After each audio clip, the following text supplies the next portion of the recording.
안녕하세요. 오늘은 전월세 신고제에 관련해가지고 영상을 한번 촬영하게 되었습니다. 그래서 전월세 신고제가 간략하게 어떤 건지 한번 말씀을 드리자면은 옛날에는 이제 매매계약만 30일 이내 계약 체결하고 30일 이내 신고하는 게 있었는데 이제는 바뀌었습니다. 전세든 월세든 계약을 하면은 이제 계약 체결일부터 30일 이내 신고를 해야 됩니다. 그래서 이게 언제 시행이 되냐? 2021년 6월 1일부터 계약하는 모든 계약은 무조건 이제 신고 필수가 되었습니다.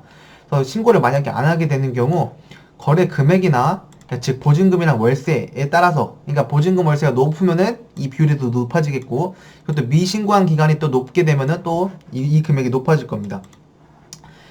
그래서 이것들이 이제 어떤 이제 부작용이 생길 것 같냐, 부작용이라기보다는 어떤 식으로 이제 효과가 파급 효과가 나올 것 같냐면은 오피스텔의 경우 이제 주택수 산입되기 때문에 일반 임대 사업자이신 분들이 이제 주거용으로 전입신고를 안 하고 주거용으로 쓰시는 분들이 굉장히 많습니다.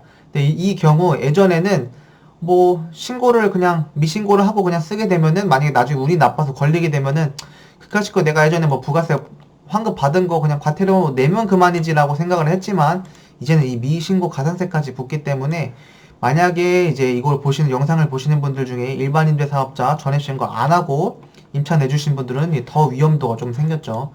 그리고 허위 신고하면은 100만원 과태료 나옵니다. 근데 요거는 파급 효과가 어떻게 나올 것 같냐면은 주택임대 사업자의 경우는 이제 연 5%밖에 이제 상한 제한이 있잖아요.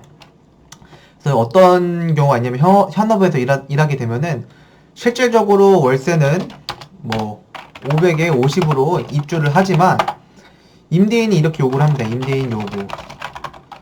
계약서는 500에 55로 써달라. 이런 경우가 있어요. 왜냐면은 지금 현재는 내가 500에 50에 받지만 1년 또는 2년 상황이 좋아져가지고 이 임차인이 계약을 해지할 경우 실질적으로 진짜 정말 받는 월세대로 500에 50으로 이제 계약서를 쓰게 되면은 1년 뒤에 5%밖에 인상이 안 되기 때문에 5%밖에 인상이 안 되기 때문에 정확한 건 아닙니다. 예를 드는 겁니다. 500에 50이 내년에 500에 52밖에 못 받아요. 근데 실질적으로 입주장 같은 경우는 초기에 계약하신 분들은 정말 싸게 계약하기 때문에 상황이 좋아지시는 분들이랑 격차가 많이 날 수도 있잖아요. 그래서 이분들 같은 경우는 이렇게밖에 2만원밖에 올리지 못하기 때문에 내가 월세는 지금 당장 상황이 안 좋아서 50밖에 안 받지만 내년에는 더 많이 받을 수 있으니까 500에 55로 써달라 하시는 분들이 많은데 500에 55로 쓰면은 그 다음 세입자한테는 뭐 500에 58로 받을 수가 있어요.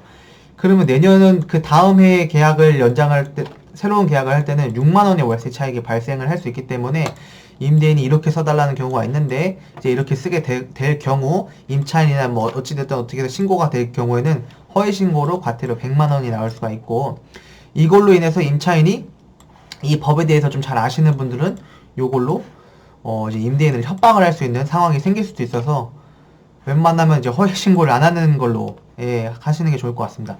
신고 방법은 어떻게 하냐면은 온라인 또는 주민센터 가셔가지고 하시면 됩니다.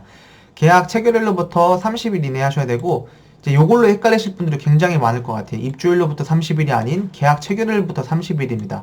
그래서 요거는 어떤 파급 효과가 생길 것 같냐면은 입주일로부터 30일로 착각을 하시거나 또는 이제 시간이 지나서 까먹고 신고를 안 하는 경우가 있어요. 그럼 이제 부동산에 찾아옵니다. 임대인분이 전화해서 내가 이거 까먹고 신고를 안 했는데 지금 신고 기간이 넘어서 지금 과태료가 나온다고 하더라. 계약서 좀 수정해달라. 이런 경우가 지금 생겨질 수가 있습니다. 그러면 정말 귀찮아지죠. 그럼 또 임대인 임차인 다시 모여가지고 계약서 다시 수정하고 이런 상황이 생겨서 굉장히 귀찮아질 수도 있습니다.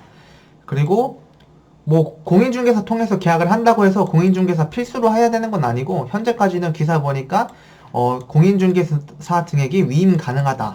즉 필수는 아니다. 공인중개사가 필수로 해야 되는 건 아닌데 현업에서 일하다 보면은 필수는 아니지만 임대인 임차인분이 공인중개사에게 짬 처리하는 경우가 굉장히 많이 생깁니다. 그래서 제가 보기에는 공인중개사가 필수적으로 전월세 신고를 해야 하는 건 아니지만 우리가 진짜 직접 위임을 해줘가지고 받아서 해줘야 할 가능성이 굉장히 많을 것 같고요. 이 밑에 보면은 그나마 좀 다행인 것들이 있거든요. 이럴 가능성도 있지만 어차피 뭐 전입신고 하게 되면은 뭐 간주한다 이런 것들이 있어서 제가 밑에서 다시 한번 설명드리겠습니다. 그리고 갱신하는 계약 모두 신규 계약은 당연히 신고를 해야 되고 갱신하는 계약도 신고를 하셔야 됩니다.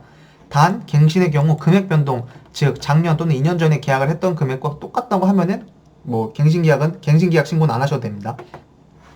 그나마 다행인 거는 전입신고 시 계약서를 첨부하면은 임대차 계약 신고를 한 것으로 봄 이렇게 되어 있거든요. 근데 이 신고가 임대인 임차인 모두 신고를 해야 됩니다. 모두 신고를 해야 되지만 임차인이 전입신고할 때 이 임대차 계약을 신고한 것으로 간주한다고 하면은 임대인, 임차인 모두 신고가 된 겁니다. 임차인은 따로 안 하셔도 되는 겁니다. 그래서 임차인, 임대인 둘 중 한쪽이 신고하면 공동신고로 간주. 그래서 해석을 한다면은 임차인이 전입신고를 할 경우 공동신고로 간주한다고 본다고 하니 다행히도 임차인이 전입신고한 매물은 공인중개사가 관여를 안 해도 되겠죠. 그나마 다행인 겁니다. 그래서 이것을 다시 한번 해석을 제가 개인적으로 해석을 해본다면은 즉 전입신고는 이제 웬만하면 해라. 전입신고를 해야 이 복잡한 일처리들이 줄어드니 전입신고 무조건 하라고 장려를 하는 것으로 보여집니다. 이것을 한 번 더 돌려서 해석을 해보자면은 이제는 일반 임대 사업자 전입신고 안 하고 거주하지 말라. 너네 이러이러한 과태료들 이제 생길 수가 있으니까 조심하고 전입신고 안 하면은 이렇게 편하게 우리가 해줄게 라고 돌려서 생각을 해볼 수도 있습니다. 그래서 임대차 계약 신고를 하면은 확정일자까지 부여한 것으로 본다고 합니다. 즉 전입신고 하면은 확정일자도 자동으로 따라가고 전월세 신고제도 자동으로 따라가서 요 세 개가 이제 세트로 움직인다고 보시면 됩니다. 결론을 말씀드리자면 지금은 이제 매매는 당연히 이제 실거래 신고를 계약 체결일부터 30일 이내 필수였잖아요. 이제 매매뿐만 아니라 전월세 계약도 신고 의무화가 생겼습니다. 즉 정부가 이제 모든 부동산 이제 계약에 대해서 다 정보를 가지고 있겠답니다. 이 정보를 가지고 있음으로써 정부가 이제 할 수 있는 카드들이 굉장히 많아질 겁니다. 그래서 이제 전월세 신고와 의무화를 하게 되면은 이제 부동산으로 이제 흘러 들어가는 이제 돈에 대한 유통 과정을 이제 다 파악을 할 수가 있죠. 이제 정부가. 그래서 이제 세금 탈세를 행위하는 것을 굉장히 이제 막을 수가 있습니다. 이제 매매는 당연히 이제 전월세 신고를 해야 되고 자금 출처 조사도 하고 하기 때문에 탈세나 증여나 뭐 이런 걸 좀 못하기도 하지만 전월세는 신고 제도가 없기도 하고 그리고 자금 출처 조사나 이런 것도 안 하기 때문에 뭐 자기 아들, 딸에게 전세금을 준다든지 월세 보증금을 준다든지 이라는 걸 통해서 세금 탈세를 굉장히 많이 하기도 했어요. 근데 이제는 이런 것들이 조금 막아질 수 있는 행위들이 좀 있었습니다. 이제는 좀 잘 못할 겁니다. 그래서 원래 본 취지는 정부는 임차인이 허위 매물을 너무 많이 당한다. 허위 매물을 방지하고 이 정보를 공개를 함으로써 이제 임대인과 임차인, 부동산 간의 이제 정보 비대칭성이 정말 많기 때문에 요거를 완화해서 임차인을 위하는 목적이다라고 하지만 임차인을 위한 목적인 건 맞는 것 같은데 결국은 제가 생각하기에는 세금 착취 목적으로 보이기도 하고요. 그래서 공인중개사 입장으로서는 요 일이 생김으로써 이 법이 생김으로써 이제 일이 너무 많이 늘어나고 신경 쓸 것들이 많아졌습니다. 그리고 이제 공인중개사에게 이제 단점으로 보여지는 거는 단점이라기보다는 이건 당연히 해야 되는 거지만 매매 전월세 등등 부동산 모든 계약들이 이제 정부가 이제 정보를 가지고 있음으로써 중개수수료 현금 영수증이 이제 필수로 보여집니다. 당연히 이제 현금 영수증은 의무 발행이기 때문에 필수 발행이지만 이제 현업에서 일하다 보면은 이제 부가세, 간이는 뭐 3%, 일반 사업자는 뭐 10% 이렇게 부가세가 부담이 되기 때문에 임차인, 임대인이 요거 부가세 빼달라는 얘기들이 굉장히 많아요. 그러면은 저희도 이제 딜을 하죠.